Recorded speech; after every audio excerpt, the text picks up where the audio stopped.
Un désert est une zone de terre, où les précipitations sont rares et peu abondantes, et où, par conséquent, les conditions de vie sont hostiles pour les plantes, et pour les animaux. Les déserts font partie des environnements extrêmes. Le manque de végétation expose la surface, non protégée, au processus de dénudation.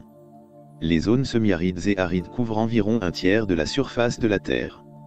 Cela inclut une grande partie des régions polaires où de faibles précipitations surviennent, souvent appelées déserts froids. Les déserts de la planète peuvent être classés en fonction de la quantité de précipitations qu'ils reçoivent, des températures qui dominent tout au long de l'année, des causes de désertification ou de leur situation géographique. Les déserts chauds sont formés par des processus météorologiques, puisque de larges variations de température entre le jour et la nuit font travailler de façon rude les roches et les pierres.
souvent par s'éclater en petits cailloux ou en petites particules.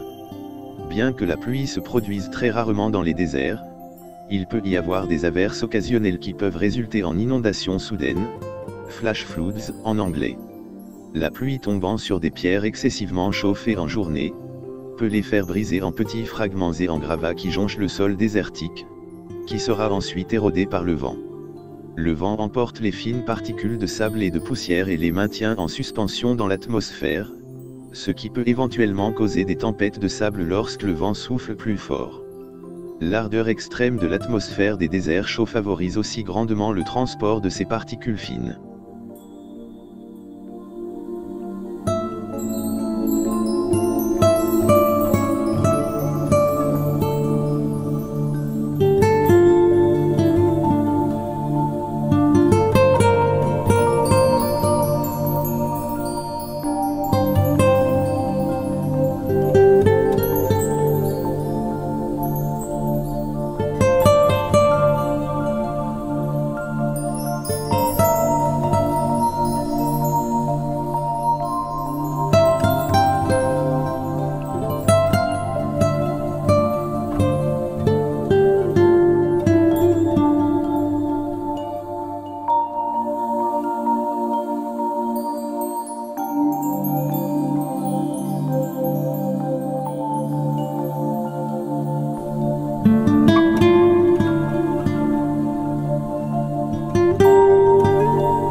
Les grains de sable emportés par le vent frappant d'autres objets solides sur leur trajet, peuvent abrasser la surface du désert. Les roches sont lissées vers le bas, et le vent répartit le sable en dépôts uniformes. Les grains de sable finissent comme des feuilles de sable, ou sont empilés en hauteur en dunes flottantes.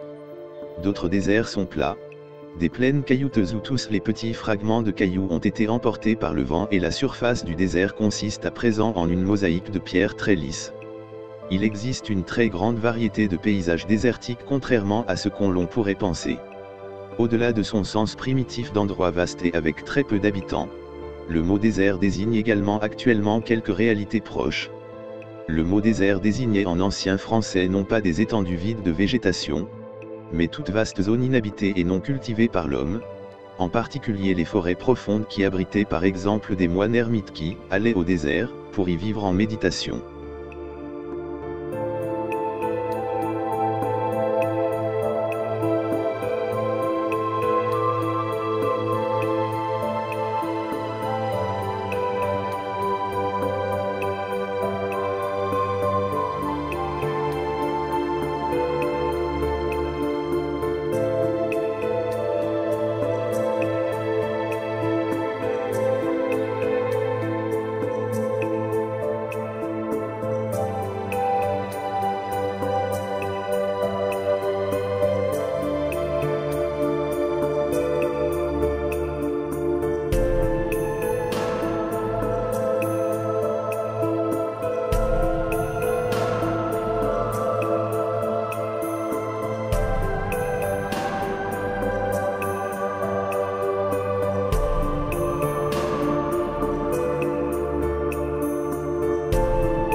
À titre d'exemple, l'ancien Hainaut franco-belge, Pégase Fano-Martency, était probablement encore au XIe siècle presque couvert par la vaste forêt charbonnière, elle-même relique de l'immense forêt d'Ardennes citée par César. Ce ne fut qu'au VIIe siècle, après les premiers grands défrichements, que Soigny, le Rulx, Saint-Guilain, et d'autres villes, s'y formèrent, au milieu de forêts épaisses et dans de véritables déserts. On parle aussi du désert de la Chartreuse à propos de la zone de Silence, en montagne, située autour du monastère de la Grande Chartreuse en Dauphiné. En démographie, un désert est une région peu densément peuplée. Sa définition varie. Au niveau mondial, on estime qu'en dessous de 5 HB par kilomètre carré, une région est désertique. En France, les cantons peuplés de moins de 20 HB par kilomètre carré sont considérés comme déserts réfs. Nécessaire. L'expression a été popularisée par la célèbre étude du géographe Jean-François Gravier publiée en 1947, Paris et le désert français. Par analogie, on parle aussi de désert océanique. Les océans comptent en effet des déserts biologiques bien plus vastes que les déserts terrestres. Repérables par des satellites comme Seastar, ils se situent dans les régions subtropicales de l'océan Pacifique et Atlantique et au sud de l'océan Indien au niveau des gyres. Des océanographes ont constaté qu'entre 1997 et 2006, leur surface globale a augmenté de 6 600 000 de km², soit 15% environ, probablement en raison du réchauffement climatique. Et en réalité, une grande partie des magnifiques paysages des déserts résulte principalement de l'érosion et de l'action du vent, qui balaie constamment les déserts en modifiant et en modelant les paysages de façon très organisée. Brûlant, absolument sec, couvert de sable à perte de vue, dépourvu de végétation, inhospitalier et hostile à la moindre forme de vie, exposé en permanence à un soleil de plomb et accablant, d'une luminosité aveuglante et éblouissante, et balayé par des vents desséchants et violents. Voilà comment on se représente le désert, bien que cette idée que l'on se fait du désert est incomplète et partiellement erronée. La meilleure illustration de cette représentation est le Sahara, le plus grand désert chaud du monde recouvrant presque tout le nord de l'Afrique ainsi que les autres déserts de l'Afrique et de la péninsule arabique principalement. Le seul point commun à tous les déserts de la planète est leur extrême sécheresse, plus précisément leur aridité traduite par la faiblesse et la rareté des précipitations. Un désert ou une zone aride reçoit en général moins de 250 mm de précipitations chaque année, bien que des exceptions existent. Les semi-déserts ou les zones semi-arides reçoivent entre 250 mm et 500 mm de précipitations chaque année, et sont connus sous le nom de steppes. Il existe des déserts chauds, des déserts froids et des déserts tempérés. La chaleur n'est donc pas un critère déterminant pour qualifier une région du globe de désert. Pour exemple, les régions polaires de l'Arctique et de l'Antarctique sont considérées comme des déserts froids et glacés car ces zones reçoivent très peu de précipitations chaque année, et sont recouvertes de glace tout au long de l'année. L'autre analogie que l'on peut attribuer au désert de façon plus large que la chaleur est que la grande majorité des déserts qui couvrent la planète sont associés à des températures extrêmes, qu'elles soient extrêmement élevées ou au contraire, extrêmement basses. Certains déserts tempérés font exception à la règle et aux températures extrêmes. En réalité, les déserts chauds et les déserts froids sont exactement et respectivement les endroits les plus chauds et les endroits les plus froids sur Terre et ce sont ces régions qui enregistrent des records absolus de chaleur ou de froid. Selon leur processus de formation et les causes de désertification, on distingue les déserts zonaux, les déserts d'abri, les déserts continentaux et les déserts côtiers. Les déserts froids se forment aux latitudes les plus élevées, bien plus élevées que les déserts chauds. L'aridité des déserts froids résulte de la sécheresse de l'air.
En effet, l'air extrêmement froid est trop dense et de volume trop faible, il ne peut pas contenir une quantité de vapeur d'eau suffisante pour donner des précipitations. Certains déserts froids sont très éloignés des sources d'eau telles que les océans et sont formés à l'intérieur des terres, continentalité. Ce sont ces déserts, dotés d'une remarquable continentalité, qui ont les variations de température diurne et annuelle les plus extrêmes parmi tous les déserts de la planète. D'autres déserts froids sont séparés des sources d'eau par des chaînes de montagnes ou des reliefs importants, ce qui crée un phénomène d'ombre pluviométrique, une restriction très importante de l'humidité dans le versant sous le vent, d'où la formation de déserts. Dans tous les cas, il n'y a strictement pas assez d'humidité dans l'air froid pour que celle-ci soit condensée pour donner lieu à des précipitations. Les plus grands de ces déserts froids sont les déserts situés au cœur de l'Asie centrale et éloignés de tout point d'eau. Les autres déserts froids se forment sur le côté est des montagnes rocheuses, sur le côté est de la cordillère des Andes ou encore dans l'Australie du Sud. L'air est très froid et transporte très peu d'humidité, ainsi de très faibles précipitations se produisent, et le peu d'eau qui tombe généralement sous la forme de neige, est emporté par les vents violents et constants, ce qui peut mener à la formation du blizzard, de congères ou même de dunes de glace et de neige comparables à celles qui sont formées dans les déserts chauds par le sable et la poussière. Il est à préciser également que les vrais déserts froids, de très haute latitude sont également formés par la ceinture polaire d'anticyclones thermiques permanents ou semi-permanents.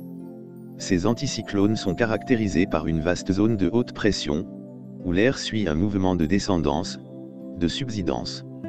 En descendant, il se réchauffe très faiblement et s'assèche, d'où l'inhibition pluviométrique et le ciel dégagé.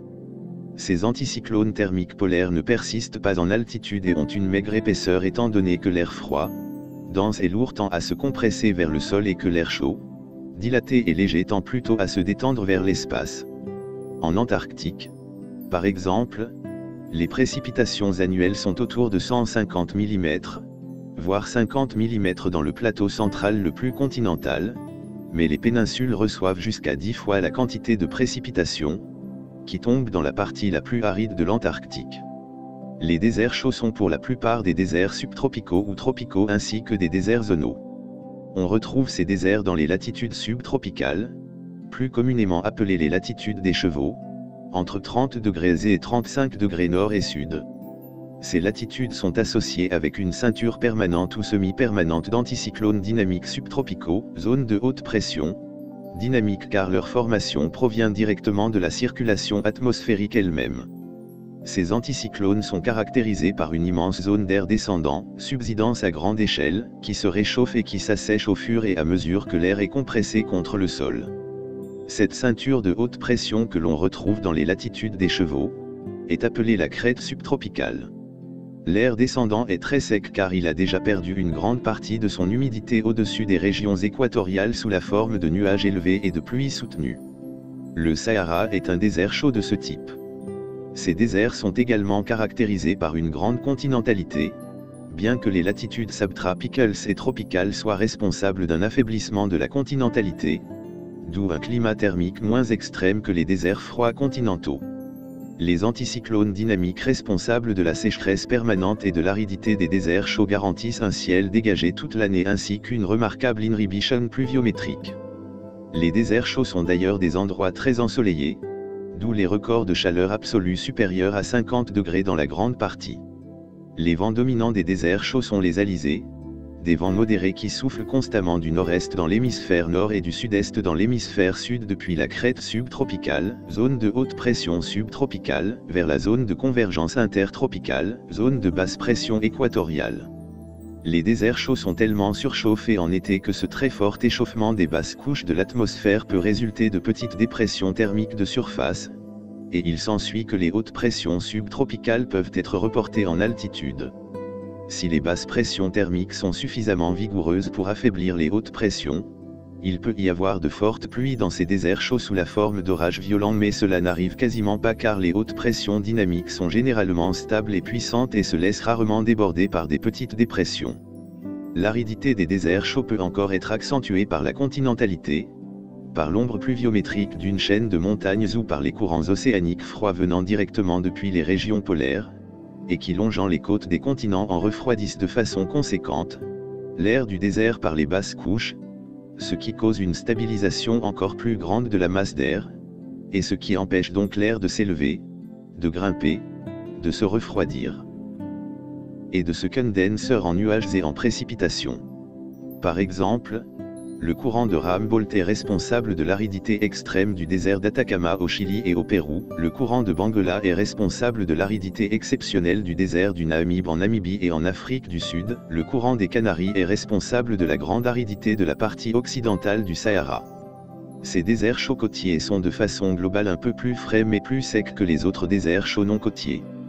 D'autres déserts chauds, froids ou tempérés sont créés par l'effet d'ombre pluviométrique. Les vents dominants, frais et humides rencontrent une chaîne de montagnes et doivent se soulever pour les traverser.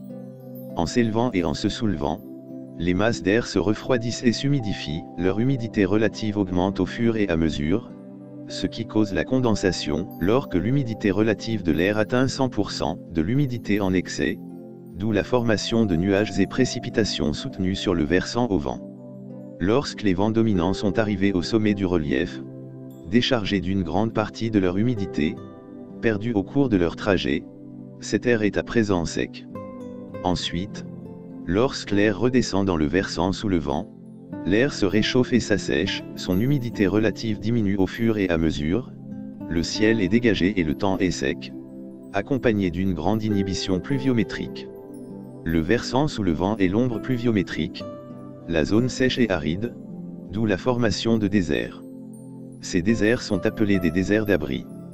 Par exemple, le Sahara est situé sous l'ombre pluviométrique du massif de l'Atlas au Maroc, en Algérie et en Tunisie, mais aussi des plateaux d'Éthiopie dans la Corne de l'Afrique. Grande chaîne de montagnes du Maroc, le désert d'Atacama est dans l'ombre pluviométrique de la cordillère des Andes, le désert de Moravie, le désert de Sonora, le désert de Chihuahua et le grand bassin des États-Unis. Sont tous des déserts d'abri des chaînes de montagnes de la Sierra Nevada et des cascades aux États-Unis.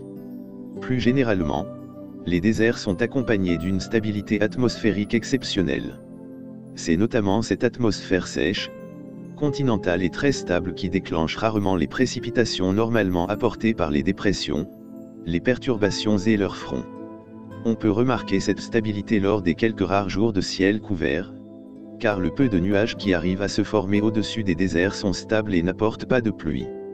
Lorsque l'on croit qu'il va pleuvoir dans le désert car le ciel est gris, eh bien l'inhibition pluviométrique et la stabilité de l'atmosphère sont telles, que la condensation de la vapeur d'eau en précipitation est très rarement réalisable. Cette stabilité atmosphérique est le résultat de l'absence à long terme de systèmes météorologiques perturbés et humides apportant normalement le mauvais temps. Dans les déserts, le mauvais temps est donc rare, notamment au Sahara qui détient des records d'ensoleillement.